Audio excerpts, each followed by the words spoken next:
Hathras gangrape पीड़िता के पिता से सीएम योगी ने की बात, मुजरिमों को न छोड़ने का भरोसा दिया। हाथरस केस की जांच के लिए बनी high level SIT, fast track court में चलेगा मुकदमा। सरकार ने 3 सदस्यीय एसआईटी टीम का गठन किया, 7 दिन में सौंपेगी रिपोर्ट। परिवार को 25 लाख की मदद का ऐलान, 10 लाख की मदद पहले दी गई। पीड़िता के परिवार के एक सदस्य को सरकारी नौकरी भी दी जाएगी। पीड़िता के परिवार को मिलेगा सरकारी घर, सूडा आवास योजना का लाभ।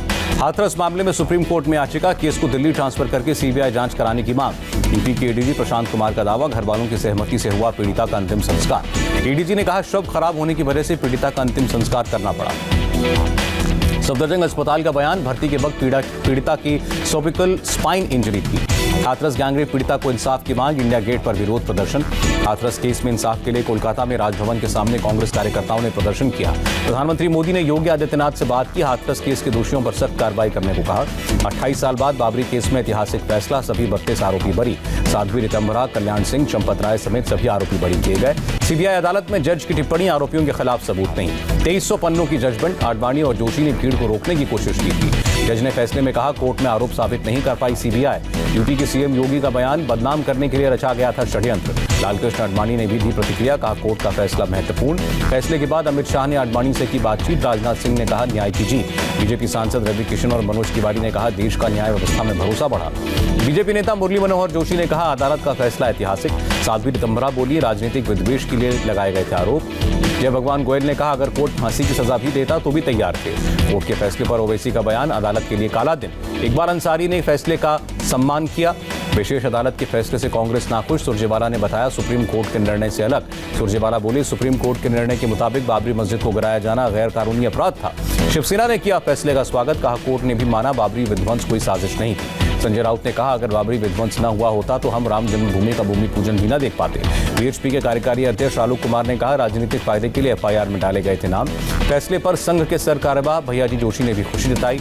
कृष्ण जन्मभूमि विवाद मामले में मथुरा सिविल कोर्ट ने याचिका खारिज की, कहा यथास्थिति बनी रहेगी।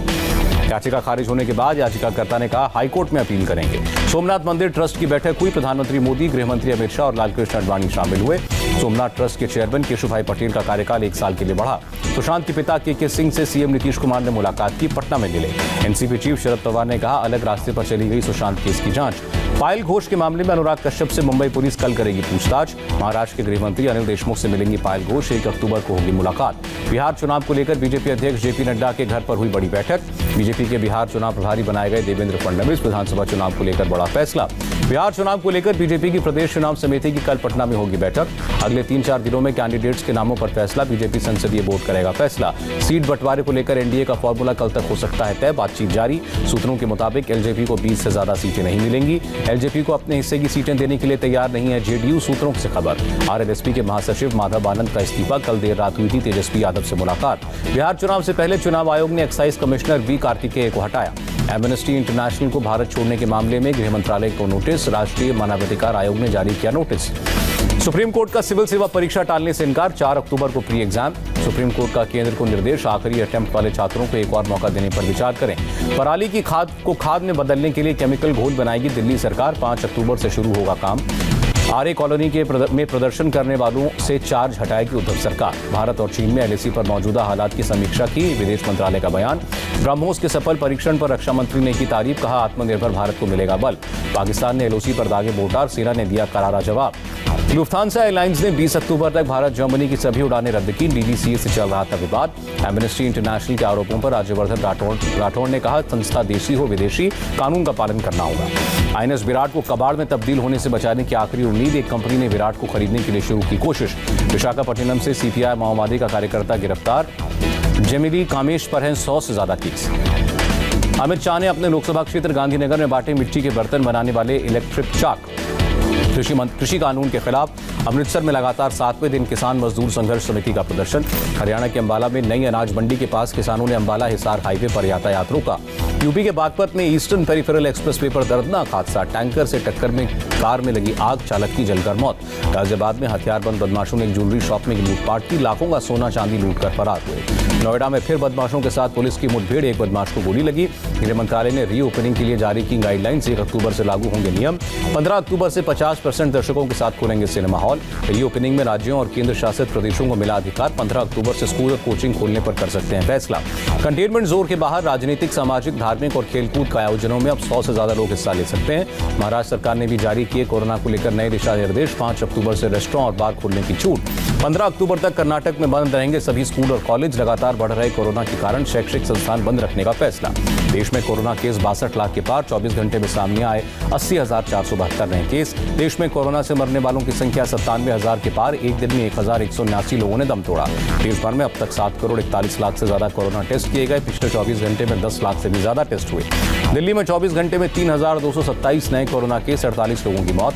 दिल्ली हाईकोर्ट में पहले की तरह 8 अक्टूबर तक होगी सुनवाई। रोटेशन बेसिस पर जजों की 3 बेंच ही करेगी फिजिकल हियरिंग। दिल्ली में हिंदू राव अस्पताल के डॉक्टर अगले हफ्ते से हड़ताल पर जा सकते हैं। 3 महीने से नहीं मिली है सैलरी। महाराष्ट्र में 24 घंटे में कोरोना के 18,317 नए केस, 481 लोगों ने जान गंवाई। मुंबई में 24 घंटे में 2,654 नए कोरोना केस, 46 मरीजों की जान गई। 24 घंटे में महाराष्ट्र के 327 पुलिसकर्मी संक्रमित। अब तक 23,360 पुलिस वालों को कोरोना हुआ। यूपी में 24 घंटे में कोरोना के 4,069 लोग संक्रमित हुए। 63 लोगों की जान गई। 17 अक्टूबर से मथुरा के बांकी बिहारी के दर्शन कर सकेंगे श्रद्धालु। नियमों का पालन करना होगा। बिहार में कोरोना के 1,439 नए केस, एक्टिव केस 14,390। राजस्थान में आज 2,173 लोग कोरोना संक्रमित हुए, 15 की मौत। उत्तराखंड में 719 रुपए के अंदर करना होगा रैपिड टेस्ट। आंध्र प्रदेश में कोरोना के 6,133 नए केस, 24 घंटे में 48 की मौत। तमिलनाडु में एक दिन में 5,659 कोरोना मरीज मिले, 67 की मौत। तमिलनाडु ने 31 अक्टूबर तक बढ़ाया लॉकडाउन। स्कूल में शिक्षक और छात्रों के संपर्क पर रोक। जम्मू कश्मीर में बुधवार को कोरोना से 975 लोग संक्रमित, 1,355 ठीक हुए। ओडिशा में 2 अक्टूबर से Chandaka wild life sanctuary open होगी। केन्या और भूटान से एयर बबल तैयार। केंद्रीय मंत्री हरदीप सिंह पुरी ने दी जानकारी। अमेरिकी राष्ट्रपति ट्रंप और जो बाइडेन के बीच पहली प्रेसिडेंशियल डिबेट हुई। बाइडेन ने लोगों से पूछा, क्या कोरोना पर काबू पाने के लिए ट्रंप के कदम से आप संतुष्ट हैं?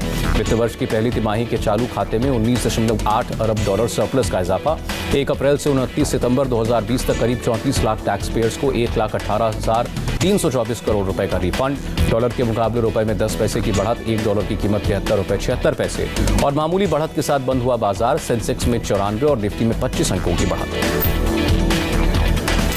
कल रात के अंधेरे में पुलिस